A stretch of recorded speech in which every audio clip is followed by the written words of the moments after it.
Setelah Polda Metro Jaya menarik kasus dugaan penghasutan atas tudingan ijazah palsu Jokowi dengan terlapor Roy Suryo CS. Hingga kini Polda belum menaikkan kasus ini ke tingkat penyidikan.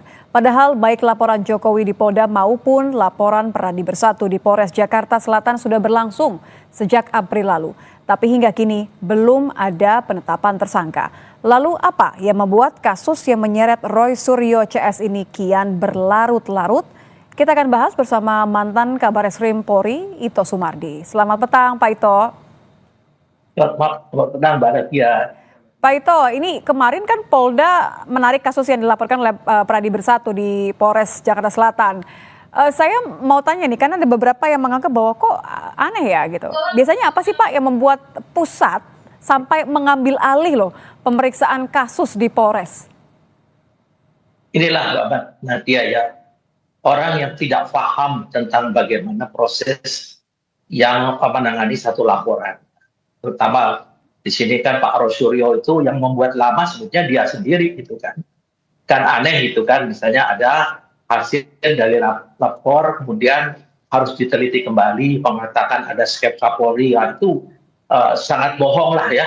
Nggak mungkin Pak Kapolri memerintahkan untuk melakukan uji ulang lapor ya.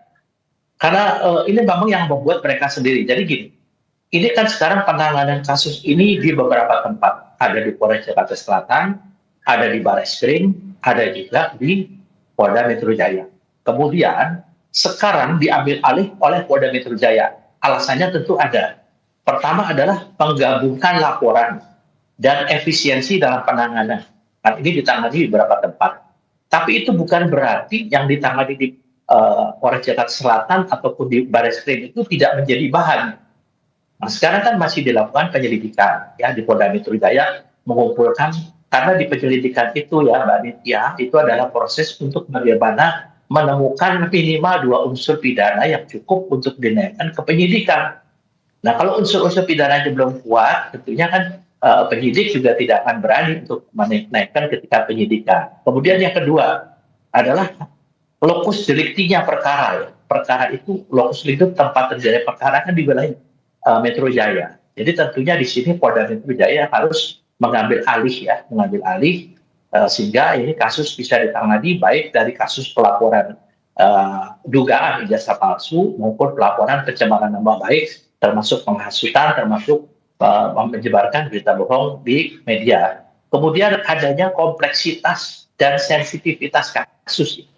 Kasus ini banyak melibatkan berbagai pihak, termasuk saksi dan pelapor dari berbagai kalangan, memiliki tingkat kompleksitas dan sensitivitas yang tinggi ya. Karena juga menyangkut mantan kepala negara. Tentunya kita juga harus berhati-hati. Polda Metro Jaya ini dianggap memiliki sumber daya dan kapasitas serta pengalaman yang cukup memadai untuk menangani kasus-kasus besar dan strategis seperti kasus ini. Kemudian juga ada koordinasi dengan hasil penyelidikan Bareskrim. Memang hasil daripada lapor itu belum menjadi alat bukti. Yang akan diselidiki dulu kan, di sana masalah autentifikasi dan mengenai penyamaan ya, yang mungkin ini. Kemudian Bareskrim juga kan setelah melakukan penyelidikan, nah tentunya hasil penyelidikan Bareskrim ini akan disampaikan ke Polda Metro Jaya.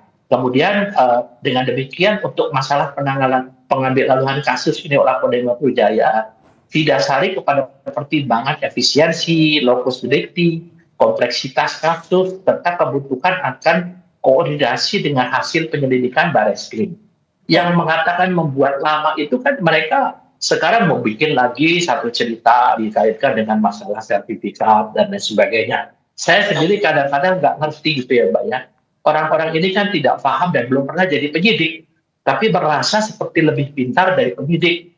Apalagi seperti ya katakanlah dari kelompoknya Roy Suryo ini. Jadi sangat, maaf saya potong Pak Ito, jadi karena sangat kompleks dan melibatkan seseorang yang sangat tadi ya tingkat sensitivitasnya sebagai mantan presiden begitu. Kenapa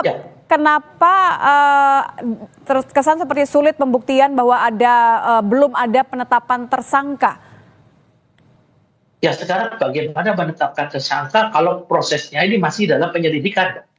Jadi dalam satu proses penanganan perkara sesuai dengan Perpol Kapolri ya, itu mengatakan bahwa dalam penyelidikan itu pihak polisi harus mencari dua unsur pidana yang minimal ya, dua unsur pidana yang terkait dengan dugaan daripada kasus yang dilaporkan.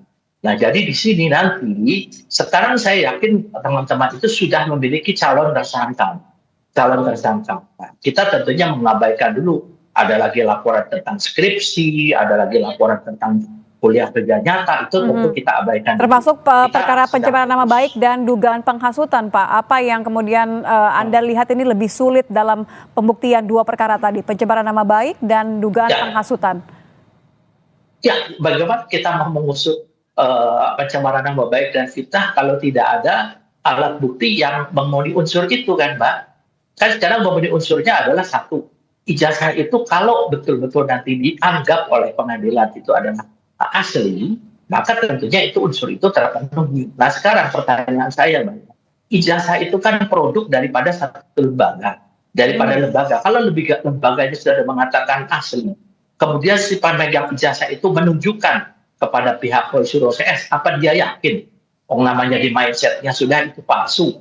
Nanti kalau diselidik oleh Barreskrim, kemudian mereka mengatakan bahwa lapor tidak independen, minta di Singapura lah, di mana lah. Jadi ini yang membuat lama sebenarnya mereka itulah, Mbak. Demikian. Terima kasih mantan Kabar Eskrim Polri, Ito Sumardi. Selamat petang, Pak Ito. Kami berikan informasi.